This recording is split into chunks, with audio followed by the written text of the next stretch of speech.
ومن سيئات أعمالنا من يهده الله فلا مضل له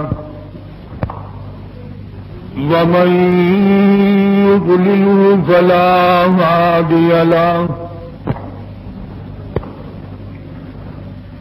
ونشهد أن لا إله إلا الله وحده لا شريك له ونشهد أن سيدنا وسندنا ونبينا وشفيعنا وهادينا ومرشدنا ومولانا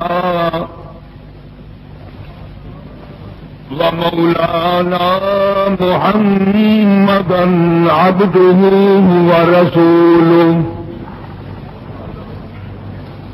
أرسله بالحق بشيرا ونذيرا صلى الله تعالى عليه وعلى آله وأصحابه وأزواجه وذرياته وبارك وسلم تسليما كثيرا أما بعد فأعوذ بالله السميع العليم من الشيطان الرجيم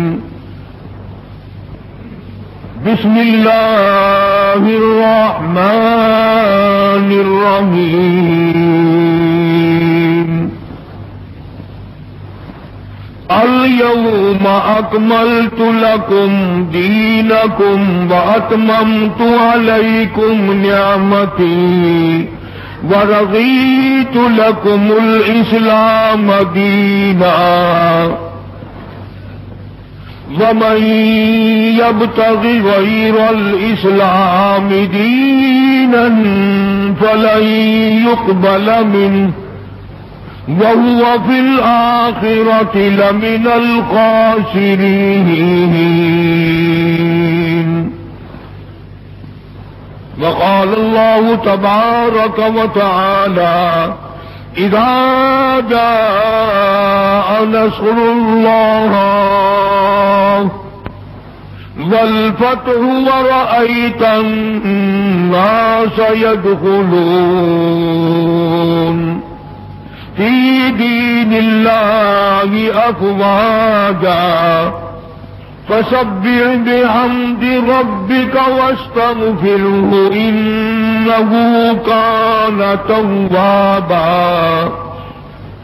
صدق الله مولانا العلي العظيم وبلغنا رسوله النبي الكريم ونحن على ذلك لمن الشاهدين والشاكرين والحمد لله رب العالمين.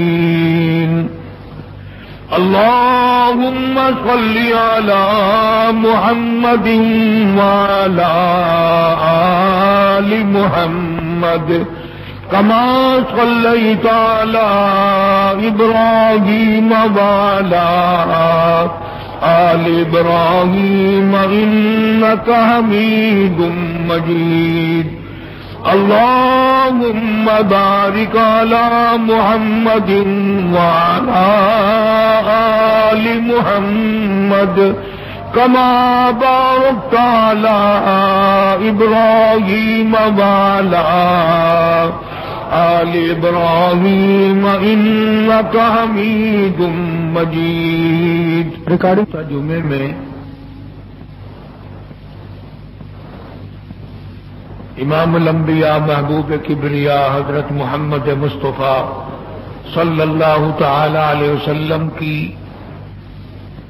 سیرت طیبہ کا وہ حصہ ذکر کیا تھا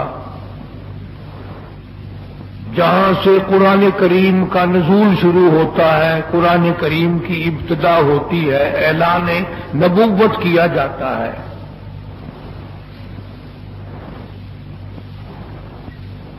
سیرت طیبہ کا موضوع اتنا طویل ہے، اتنا لمبا ہے۔ ہمارا اہل سنت والجماعت کا یہ عقیدہ ہے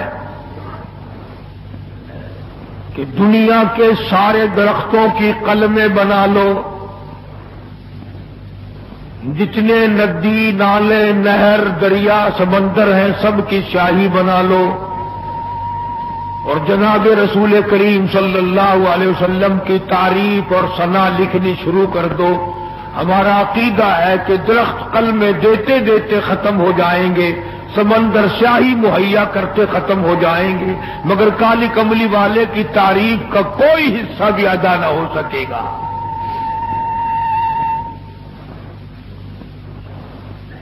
اس لیے اللہ پاک جل شانہ نے خود جن کی تعریف فرمائی ہو،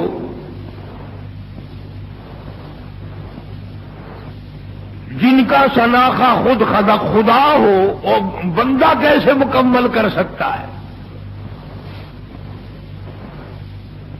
ہمیں تو سمجھنا ہی آج تک، ورنہ ہر لمحہ ہماری زبان سے کلمہ نکلنا چاہیے، لا الہ الا اللہ محمد الرسول اللہ صلی اللہ علیہ وسلم۔ اٹھتے بیٹھتے چلتے پھرتے ہماری زبان سے کلمہ نکلنا چاہیے۔ اللہ پاک جل شانہ نے اسی طرح سے درود شریف کے لیے بھی بڑے فضائل فرما دیے حضور کریم صلی اللہ علیہ وسلم کی ذات اقدس پہ۔ فرمایا جو ایک مرتبہ درود پاک پڑھے 10 نیکیاں ملتی ہیں، 10 گناہ معاف ہوتے ہیں، 10 درجے بلند کر دیے جاتے ہیں۔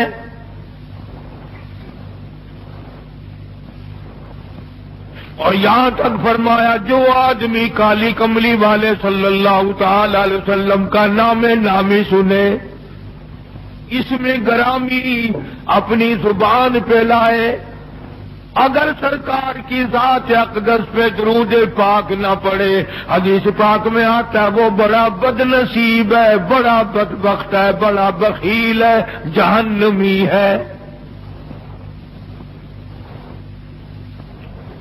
یعنی یہ حق ہے حضور کریم صلی اللہ علیہ وسلم کا، اور اتنی فائدے والی چیز ہے۔ ایک درود پاک سے 30 فائدے، 10 گناہ معاف، 10 درجے بلند، 10 نیکیاں۔ اور حدیث پاک میں کثرت سے آتا ہے کہ فضائل درود شریف کی کثرت کرنے والا مرتے وقت کبھی ایمان سے خالی نہیں جا سکتا۔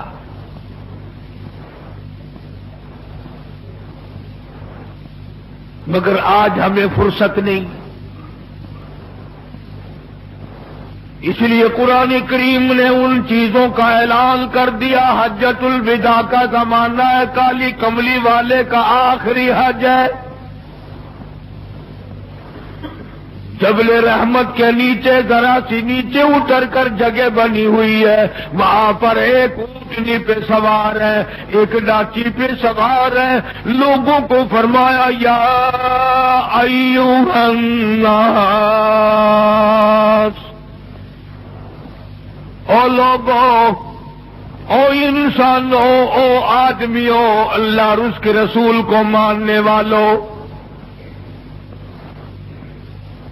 الصلاۃ الصلاۃ، نماز کی پابندی کرنا، بیماری میں بھی پڑھنا، سفر میں بھی نماز پڑھنا، شادی میں بھی نماز ادا کرنا، غمی میں بھی نماز ادا کرنا، سردی میں نماز ادا کرنا، گرمی میں نماز پڑھنا۔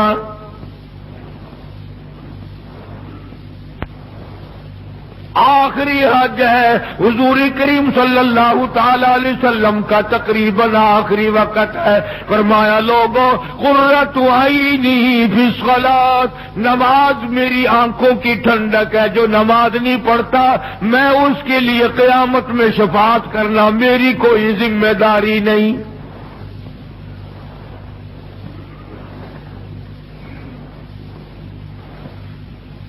او ما ملکت ایمانہم، اور لوگوں اپنے ملازموں کا خیال کرنا، محتاجوں کا خیال کرنا، غریبوں کا خیال کرنا، مزدوروں کا خیال کرنا، معذوروں کا خیال کرنا، غریب پروری کرنا، لوگوں کے ساتھ ہمدردی والا برتاؤ کرنا.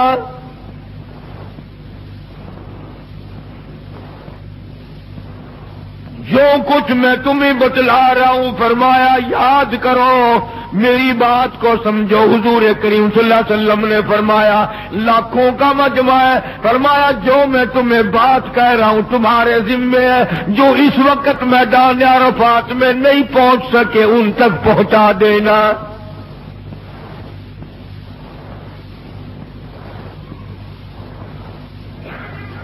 ادھر آپ نے امت کو تبلیغ فرمائی، آخری خطبہ ہے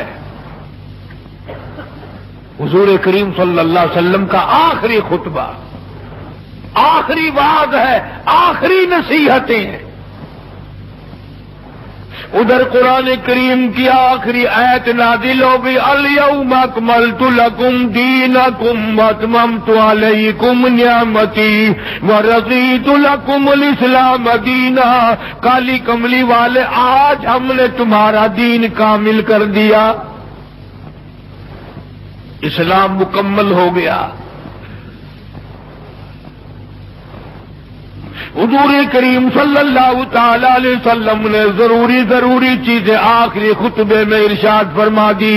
فرمایا لوگوں اپنی عزت کو بچانا، اپنی عزت کا خیال کرنا.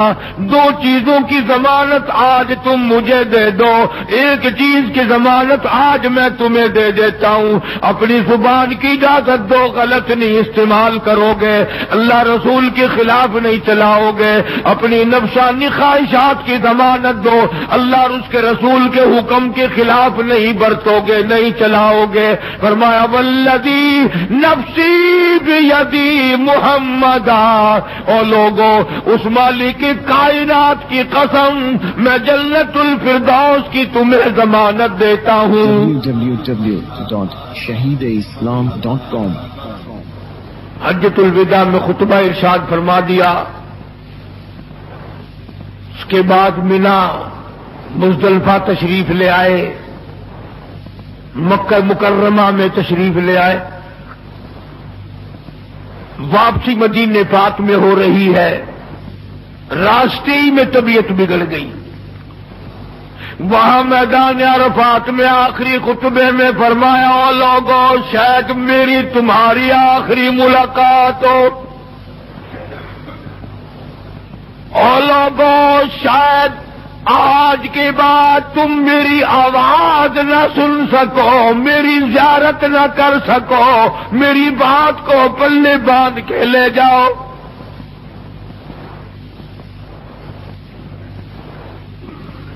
مدینہ طیبہ میں پہنچ گئے. راستے میں جو طبیعت بگڑی اور مزید خراب ہوتی چلی گئی، زیادہ پریشانی بڑھتی چلی گئی، یہاں تک کہ مدینے پاک میں تشریف لے گئے تو مرض شدت اختیار کر گیا.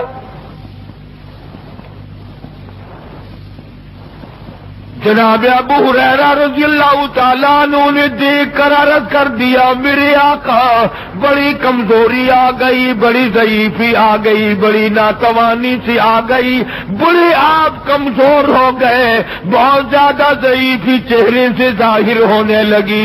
فرمایا ابو ہریرہ موت قریب ہے، موت قریب ہے، زندگی دور ہوتی چلی جا رہی ہے. اور تجھے کیا بتلاؤں، جب قرآن کریم کی ان صورتوں کی تلاوت کرتا ہوں جن میں قیامت کا ذکر ہے، میرا سانس رک جاتا ہے،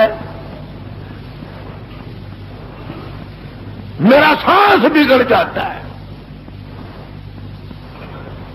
ابو ہریرہ رضی اللہ تعالیٰ عنہ فرماتے ہیں میری آنکھ کھل گئی، پچھلی رات تھی، میں دربار رسالت میں چلا گیا، میں نے جا کے دیکھا حضور نے نماز کی نیت باندھی ہوئی ہے صلی اللہ علیہ وسلم، میں نے بھی ساتھ کھڑے ہو کر نیت باندھ لی۔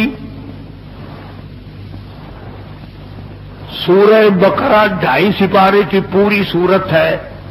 ابو ہریرہ کہتے ہیں پہلا سپارہ ختم ہو گیا، دوسرا سپارہ ختم ہو گیا، میں نے اندازہ لگایا کہ چلو سورت ختم کر کے تو رکوع فرمائیں گے، آل عمران شروع فرما دی، وہ 1.25 پارے کی ایک سورت ہے۔ پھر میں نے اندازہ لگایا کہ چلو اس سورت کے ختم ہونے پہ تو رکوع فرمائیں گے، سورت نساء شروع فرما دی، 5.25 پارے پڑھنے کے بعد جب رکوع فرمایا،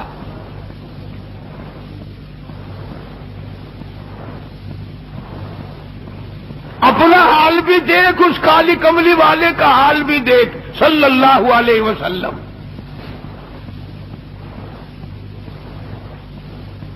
ابو ہریرہ کہتے ہیں جب قرآن مجید کی تلاوت ہو رہی تھی، میں پاس کھڑا ہوا تھا نماز میں، حضور کے سینے سے، آپ کی چھاتی سے مجھے یوں سانس پھولنے کی آواز آئی جیسے ہنڈی پکتی ہوئی کھولتی ہے،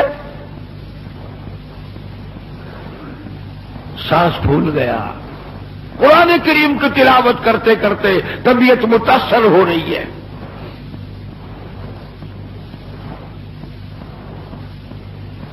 اس قسم کی نماز پڑھتے تھے ہمارے آقا حضرت محمد الرسول اللہ صلی اللہ علیہ وسلم۔ آج امت کی نمازیں اور اپنی نمازیں اور میری نمازیں تمہارے سامنے ہیں۔ امام الانبیاء محبوب کبریا حضرت محمد مصطفیٰ صلی اللہ تعالی علیہ وسلم کا مرض اتنا شدت اختیار کر گیا، بے ہوشی شروع ہو گئی، کبھی ہوش آ جاتا ہے، کبھی پھر بے ہوشی طاری ہو جاتی ہے، مرض بڑھتا چلا گیا۔ ایک روز نماز کا وقت آیا، جناب مدنی کریم صلی اللہ تعالی علیہ وسلم کے دیوانے، حضور کے پروانے، حضور کی شہدائی، حضور کے اوپر جان مال قربان کرنے والے، اولاد قربان کرنے والے، ساری زندگی قربان کرنے والے صحابہ کرام مسجد میں حیران ہیں، آج نماز کیسے پڑھیں گے، سرکار موجود نہیں۔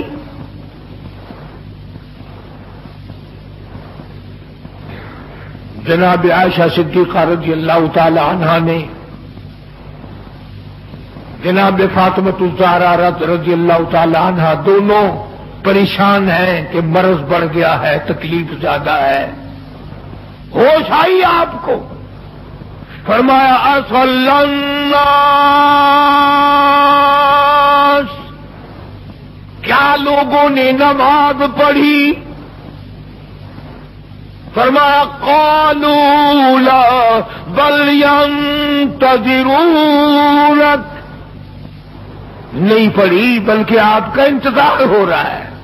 سارے دیوانے، سارے پروانے، سارے شہدائی، سارے جانثار، سارے غمگسار، ساری زندگی قربان کرنے والے دیواروں کے ساتھ لگے ہوئے کھڑے رو رہے ہیں، کالی کملی والے آج اگر تیرا دیدار نہ ہوا تو ہم مر جائیں گے۔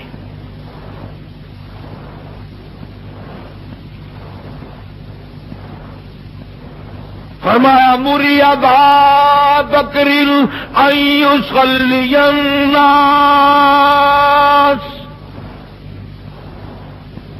عائشہ رضی اللہ تعالی عنہا، ابو بکر کو میری طرف سے حکم دو میرے مصلی پہ کھڑا ہو کر نماز پڑھائے، میرے مصلی پہ کھڑے ہو کر نماز پڑھائے۔ حضرت عائشہ رضی اللہ تعالی عنہا نے عرض کر دیا میرے آقا، میرا ابا تو کئی دن سے روتا پھرتا ہے، کئی دن سے رو رہا ہے۔ اذا جاء نصر اللہ کی صورت جب نازل ہوئی تو سارے صحابہ نے خوشی منائی، سارے مدینے نے خوشی منائی۔ اذا جاء نصر اللہ والفتح، اللہ کی حمایت آئے گی، نصرت آئے گی، تائید آئے گی، فتح آئے گی۔ وَرَأَيْتَ النَّاسَ يَدْخُلُونَ فِي دِينِ اللَّهِ أَفْوَاجًا، تم دیکھو گے کہ فوج کی فوج اسلام میں داخل ہو رہی ہیں، لشکر کے لشکر اسلام میں داخل ہو رہے ہیں۔ ساری بات خوشی کی ہے۔ فَسَبِّحْ بِحَمْدِ رَبِّكَ، اور آپ میری تسبیح بیان کریں۔ بس یہ آیت سن کر ابو بکر کی چیخ نکل گئی۔ سارا مدینہ خوشیاں منا رہا ہے، سارا مدینہ خوشیوں میں ہے، سارے صحابہ خوشیاں منا رہے ہیں۔ عام لشکر اسلام میں داخل ہوں گے، ساری فوجی اسلام میں داخل ہو جائیں گی، لیکن ابو بکر صدیق کو لوگوں نے دیکھا اس کونے میں بیٹھا روتا ہے، گھر میں بیٹھا ہوا رو رہا ہے۔ اس نے پوچھا صدیق رضی اللہ تعالیٰ عنہ، سارے تو خوشیاں منا رہے ہیں، تو رو رہا ہے، تجھے کیا تکلیف پہنچی ہے؟ اذا جاء نصر اللہ کی سورت کے نزول کا پتہ نہیں چلا؟ جناب ابو بکر رضی اللہ تعالیٰ عنہ جو نبوت کا راز جانتے ہیں، مزاج شناس نبوت کے سب سے پہلا رفیق، سب سے پہلا ساتھی ابو بکر صدیق رضی اللہ تعالیٰ عنہ ہے۔ روتے روتے فرمانے لگے، آؤ مدینے والوں، یار کی جدائی کا وقت آ گیا۔ حضور کریم صلی اللہ علیہ وسلم کی روانگی کا وقت آ گیا۔ انہوں نے کہا تجھے کیسے پتا چلا؟ کہ دیکھتے نہیں ہو قرآن میں کیا؟ فسبح بحمد ربک، آپ میری تسبیح بیان کریں، مطلب یہ کہ آپ میرے یہاں آ جائیں۔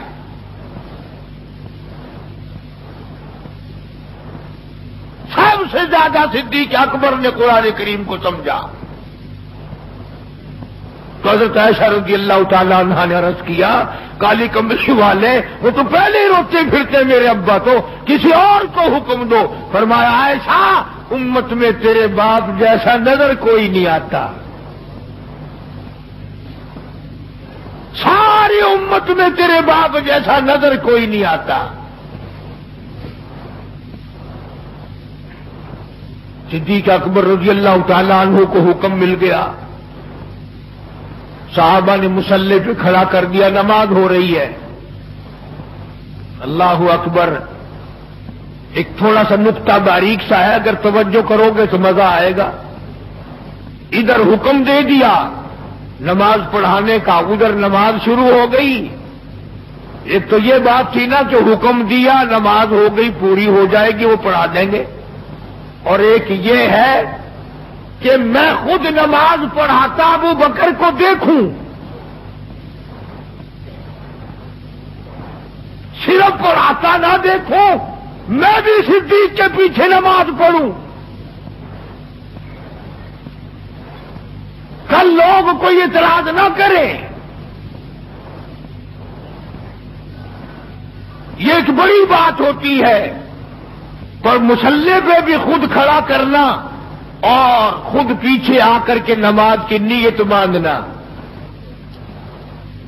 دو نوجوانوں کو بلایا، حضرت عباس رضی اللہ تعالیٰ عنہ ہے اور ایک اور صحابی ہے، دونوں کے کندھوں پہ ہاتھ مبارک رکھے اور قدم مبارک گھسٹتے ہوئے مسجد میں تشریف لائے۔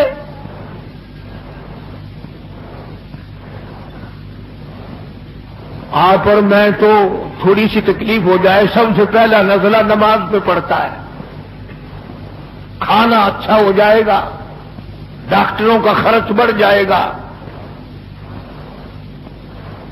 اور گھر والوں کا دھیان بڑھ جائے گا، فکر بڑھ جائے گا، لیکن مرنے والا، بیمار پڑنے والا جو ہے نماز سے بے فکر، سب سے پہلے مسلمان نماز چھوڑتا ہے۔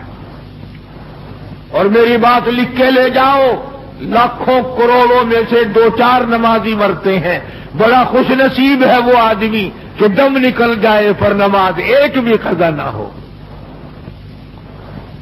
آخری وقت تک جس کی نماز قضا نہ ہو۔ حضور کریم صلی اللہ تعالی علیہ وسلم نے پیچھے آ کر کے نیت باندھ لی، ابو بکر کو احساس ہو گیا، پتہ چل گیا کہ صدیق اکبر کو معلوم ہو گیا، حضور میرے پیچھے تشریف لے آئے، نماز میں شامل ہو گئے۔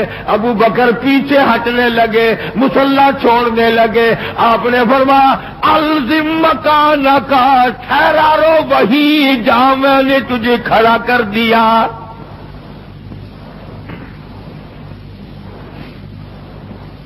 نماز ہو گئی۔ اب حضور کریم صلی اللہ علیہ وسلم جب تشریف نہیں لائے تھے، سارے غمگین تھے، سارے پریشان حال تھے، سارے یہ سوچ رہے تھے کہ آج کیا ہوگا، آج کیا بنے گی۔ سارے سرکار دو عالم صلی اللہ علیہ وسلم کے دیدار کے لیے اکٹھے ہو گئے، اور یہ آپ کا تشریف لانا آخری تشریف لانا ہے مسجد نبوی میں، اور منبر پہ آپ تشریف فرما ہوئے۔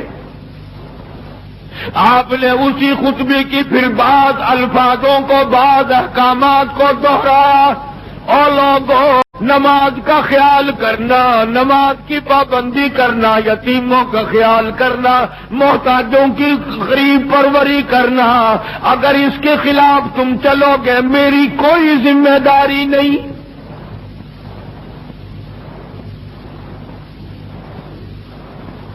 بیماری کی کیفیت کو دیکھ کر، چہرے کی کیفیت کو دیکھ کر صحابہ کرام رو رہے ہیں۔ سب کا دل اندر سے یہ کہتا ہے شاید آج آخری دیدار ہے، شاید آج آخری ملاقات ہے۔ ادھر خود اعلان فرما دیا، فرمایا لوگوں میری تمہاری شاید آخری ملاقات ہو، آج کی بات زیارت نہ کر سکو گے، میری بات سن لو، میری بات اپنے دل میں لکھ لو، کلمہ قرآن کو اپنے ساتھ رکھنا، میں یہ قرآن کریم تمہارے سپرد امانت کے طور پہ کر رہا ہوں، کل قیامت میں تم سے واپس لے لوں گا۔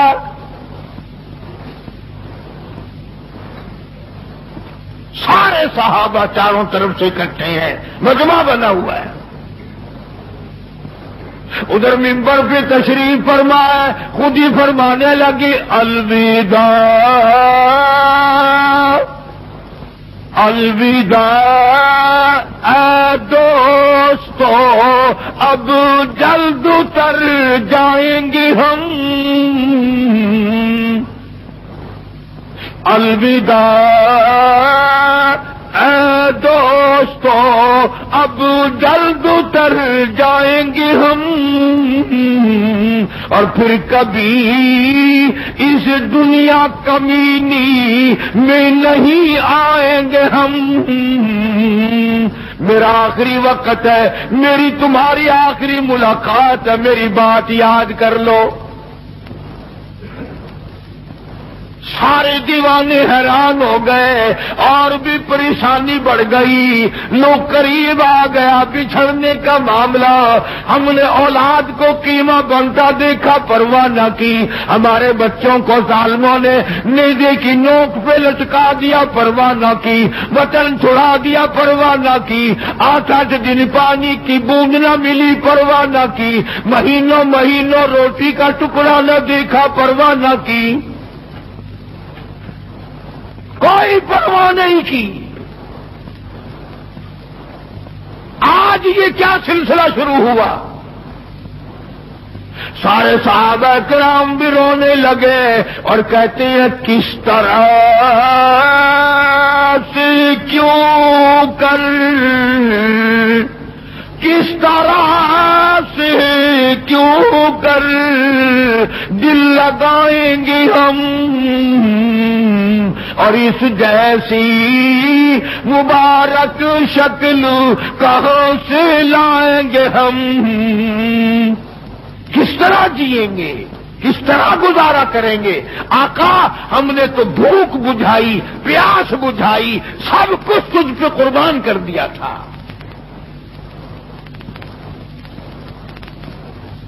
حجرے عائشہ میں تشریف لے گئے، پھر بے ہوشی طاری ہے۔ اللہ غنی، عائشہ صدیقہ تیرا کتنا اونچا کمال پروردگار نے کر دیا، کتنا اونچا تیرا نام کر دیا۔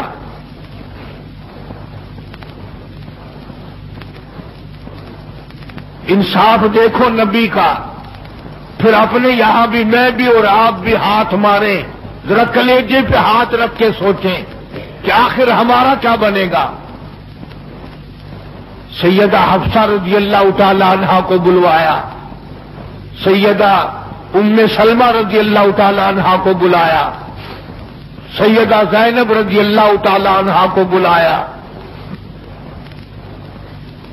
جتنی بھی ہماری مائیں تھیں، حضور کریم صلی اللہ علیہ وسلم کی گھر والیاں، قرآن کہتا ہے وَأَزْوَاجُهُ أُمَّهَاتُكُمْ،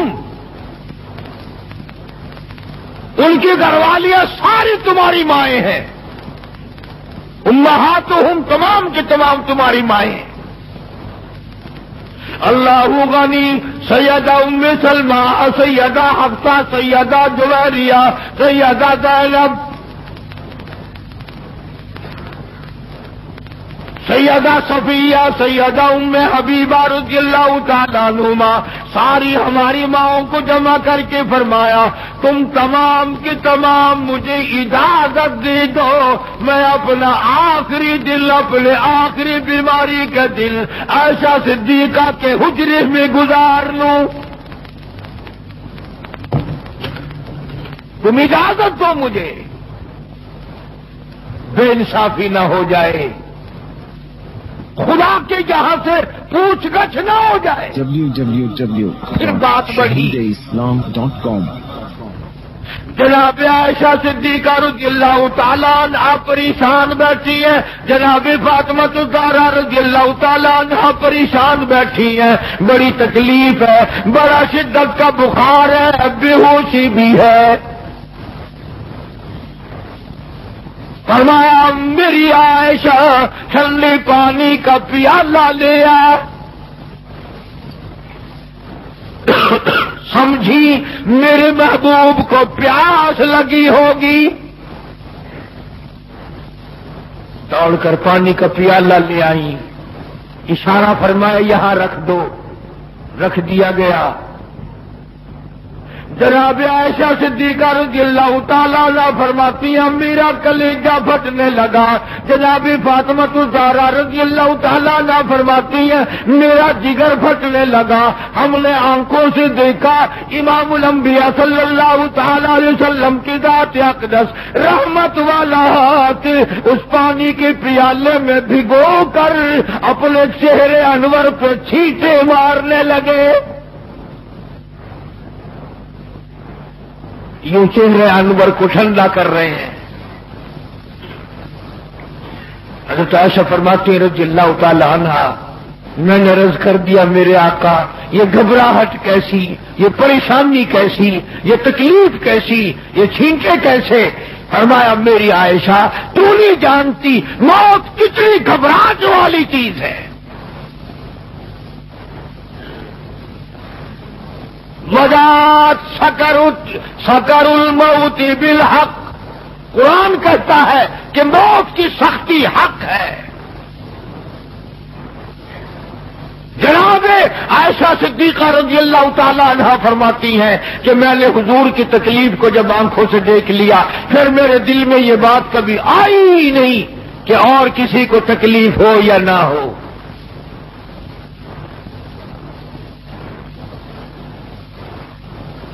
اور مقدر کی بازی ہے ساری، اللہ پاک جس کی تقدیر اس طرح سے بنا دے کون ہے پیچھے ہٹانے والا؟ بالکل آخری وقت ہے۔ فرمایا عائشہ مسواک لا کے دے، مسواک لا کے دی گئی، فرمایا اپنے منہ میں چبا کے دے،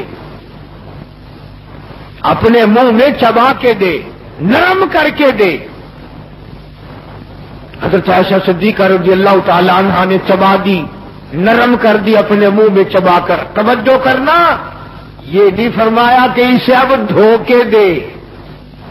حضرت عائشہ نے جو اپنے منہ میں مسواک چبائی تھی، کالی کملی والے نے اس مسواک کو یوں ہی اپنے منہ مبارک میں پھیر لیا، ثابت یہ کر دیا لوگوں عائشہ کو کچھ نہ کہنا، مجھے اتنی پیاری ہے، مجھے اتنی پیاری لگتی ہے کہ میں آخری وقت میں عائشہ کا لعاب اپنے منہ میں لے کے چلا ہوں۔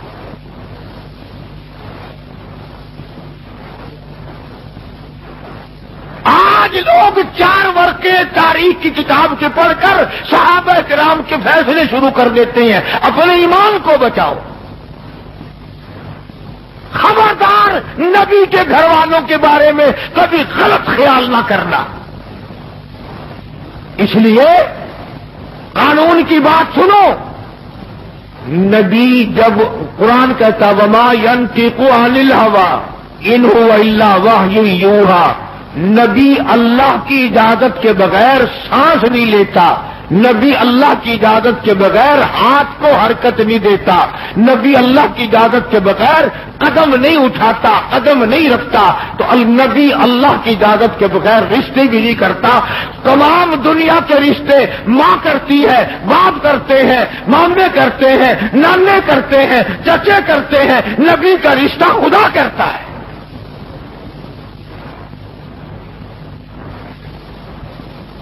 اللہ کی اجازت کے بغیر نبی کا کوئی رشتہ نہیں ہوتا. تو حضرت عائشہ کا رشتہ خدا نے کیا اور یہ عظمت خدا نے دی ہے. کہ آخری مرتبہ مسواک چبا کر کے دینا، ورنہ حضور کریم صلی اللہ علیہ وسلم کی بیٹی بھی تو یہیں پر موجود تھی.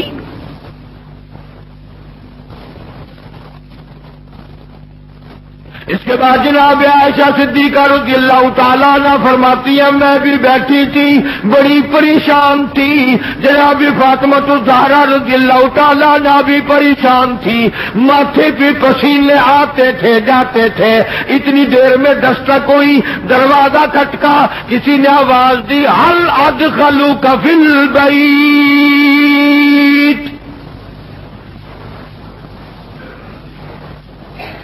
کیا مجھے گھر میں آنے کی اجازت ہے؟ حضرت فاطمہ الزہرا رضی اللہ تعالی عنہا جو ابا کے غم کی وجہ سے نہایت پریشان تھی، نہایت مزمحل تھی، نہایت دل دکھا ہوا تھا، بس زبان سے یہ بات نکل گئی اور دیہاتی کہی کہ او گوار میرا ابا بے ہوش ہے، تجھے اجازتوں کی پڑی ہوئی ہے.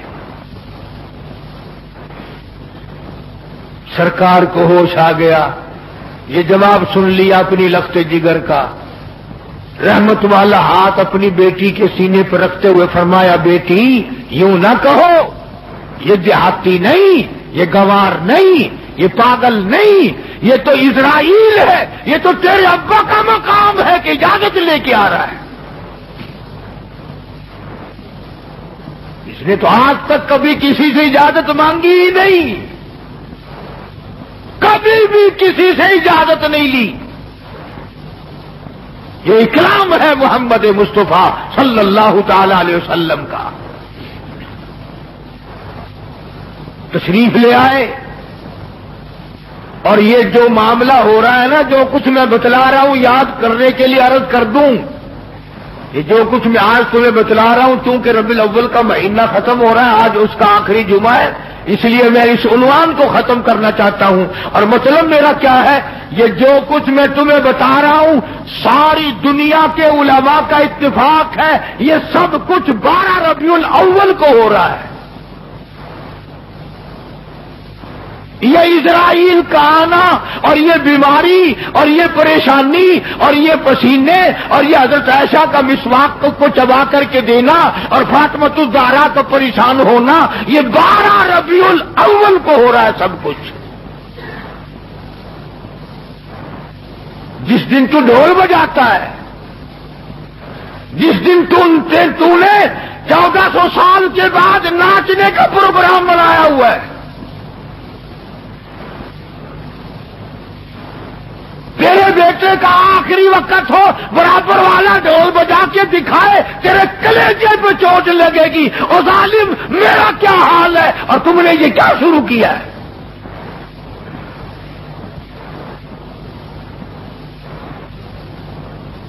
حضور کریم صلی اللہ علیہ وسلم نے فرمایا بیٹی انہیں کچھ نہ کہو، یہ تو وہ ہیں جو بچوں کو یتیم بنا دیں، یہ تو وہ ہیں جو سہاگ اجاڑ کے رکھ دیں، یہ وہ ہے جو چلتے چلاتے ہنستے کھیلتے گھروں کو کی تباہی پھیر دے. اسرائیل ہے. تشریف لے آئے، سلام پہنچایا. سیرت کی کتابوں میں ہے اللہ پاک کا سلام پہنچایا. میں حاضر ہو گیا ہوں, اجازت ہو؟ جی حاضر ہو, تشریف لے آؤ. ٹھیک ہے. اللہ میاں نے سلام پہنچایا. حضور کریم صلی اللہ علیہ وسلم نے صبح سلام قبول فرمایا. سیرت کی ایک کتاب میں ہے کہ حضرت جبریل بھی ساتھ ساتھ تشریف لے آئے. کالی کملی والے اللہ پاک آپ کی مرضی کے مطابق پوچھنا چاہتے ہیں کہ جنت کے کون سے درجے میں مزار بنایا جائے. فرمایا جبریل تم میرا مزار جنت میں بنا دو گے, میرا بلال کہاں جائے گا, میرا سہیل کہاں جائے گا, میرا سلمان فارسی کہاں جائے گا؟ اور جن کے چمڑے ادھیڑ دیے گئے, جن کی آنکھیں نکال دی گئی, جن کو انگاروں پہ سارا جلایا گیا, جن کی پسلیاں توڑ دی گئی, وہ کہاں جائیں گے؟ یہاں بناؤ مدینے میں.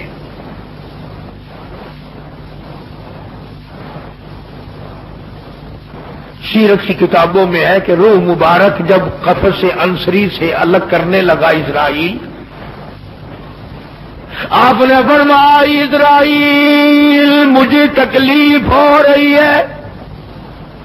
عرض کیا میری کیا مجال ہے, میں آپ کو تکلیف دوں, میں آپ کو تکلیف پہنچاؤں, میری کیا جرت ہے, میری کیا مجال ہے؟ فرمایا تیرا تکلیف دینے کا کوئی پروگرام نہیں, ارادہ نہیں, جرت نہیں, اور مجھے اتنی تکلیف ہو رہی ہے ساری زندگی میں کبھی نہیں ہوئی. او اسرائیل, امت کے جن لوگوں کو تو تکلیف دے گا, عذاب دے گا, ان کا کیا حال بنے گا؟ میری آرزو ہے, میری حسرت ہے, میری تمنا ہے, ساری امت کے دکھوں کو آج محمد صلی اللہ علیہ وسلم کی چھاتی پہ ختم کر لے. shahideislam.com جو تکلیف تو نے ساری امت کو دینی ہے وہ آج میرے اوپر ختم کر لے. ان کی وفا دیکھ اور اپنی جفا دیکھ, وہ کس وقت میں تجھے یاد کر رہے ہیں جبکہ روح مبارک جسم سے الگ ہو رہی ہے. ظالم آپ اور میں حضور صلی اللہ علیہ وسلم کو کوٹھی میں یاد نہیں کرتے, بنگلے میں یاد نہیں کرتے, ایئر کنڈیشن میں یاد نہیں کرتے, پنکھوں کے نیچے یاد نہیں کرتے, ٹھنڈی ہوا میں یاد نہیں کرتے, رات کو یاد نہیں کرتے, دن کو یاد نہیں کرتے, اور آقا امت کو کس وقت یاد فرما رہے ہیں صلی اللہ علیہ وسلم. ان کی وفا دیکھ, اپنی جفا دیکھ. تو سرکار کو شادی میں یاد نہیں کرتا کہ میرے نبی کا شادی کے موقع پہ کیا حکم ہے. کاروبار کرتے حضور کو یاد نہیں کرتا. کون سا وقت ہوگا ہمارے سنبھلنے کا؟ جناب فاطمۃ الزہرا رضی اللہ تعالی عنہا کہتی ہیں مجھے بڑا رنج پہنچا, اور ساری کتابوں میں ہے حدیث کی, تفسیر کی, سیرت کی. جناب فاطمۃ الزہرا رضی اللہ تعالی عنہا حضور کریم صلی اللہ علیہ وسلم کے وصال کے بعد 6 مہینے زندہ رہی. تمام حضرات کہتے ہیں ایک دن بھی کسی نے ہنستی ہوئی نہیں دیکھی, کبھی پیٹ بھر کے کھانا نہیں کھایا. اکثر رویا کرتی تھی مدینے والا تم نے میرے ابا کی قبر پہ کن ہاتھوں سے مٹی ڈالی. اور امت کے ساتھ اور سلوک روا رکھنے والی, محبت والی بات ایک اور چیز لکھی سیرت کی کتابوں میں. فرماتے ہیں کہ جب آپ کو حضرت عائشہ فرماتے ہیں کہ آواز پست ہو گئی, بالکل آواز نکلنی بند ہو گئی, سانس ختم ہو رہا تھا. توجہ بھائی, سانس ختم ہو رہے تھے, آواز بالکل پست ہو رہی تھی.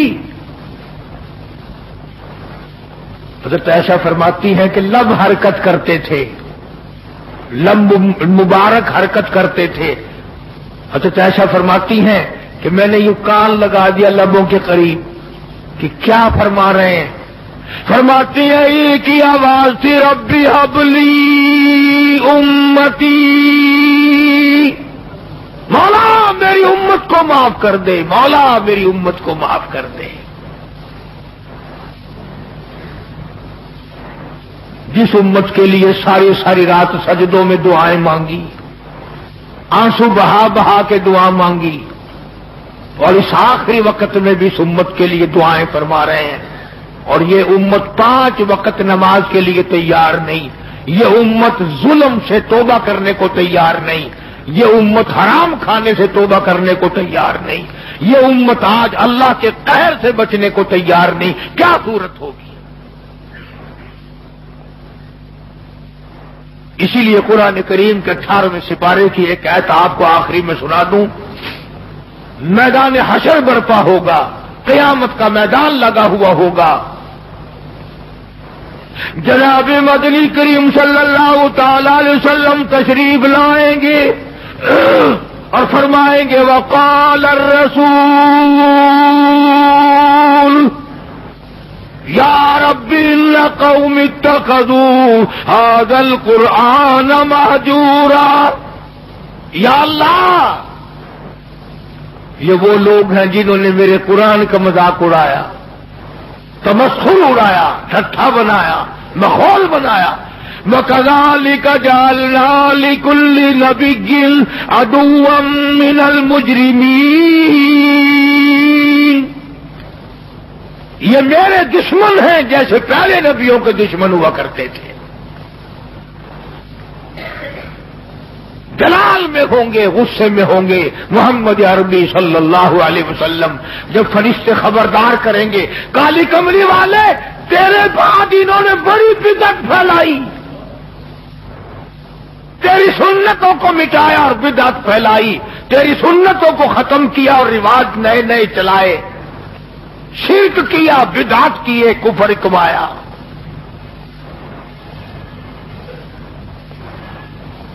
آج ہم یہ نہیں سوچ پاتے کہ کس طریقے سے اپنا آخری وقت ہونا چاہیے۔ آج اس امت کے لوگوں کو سنت کے مطابق غسل نہیں ملتا، آخری سنت کے مطابق کفن نہیں ملتا۔ میں کہتا ہوں سنت کے مطابق جنازے کے کندھا تبدیل نہیں کیا جاتا، سنت کے مطابق میت کو قبر میں نہیں اتارا جاتا، سنت کے مطابق قبر پر مٹی ڈالنے کا رواج نہیں نہ، اور تو بڑی بڑی تعلیم ڈگریاں حاصل کر لیتے ہو، قبر پر مٹی ڈالنے کی دعا سیکھتے ہوئے پھانسی لگتی ہے، کون سیکھتا ہے؟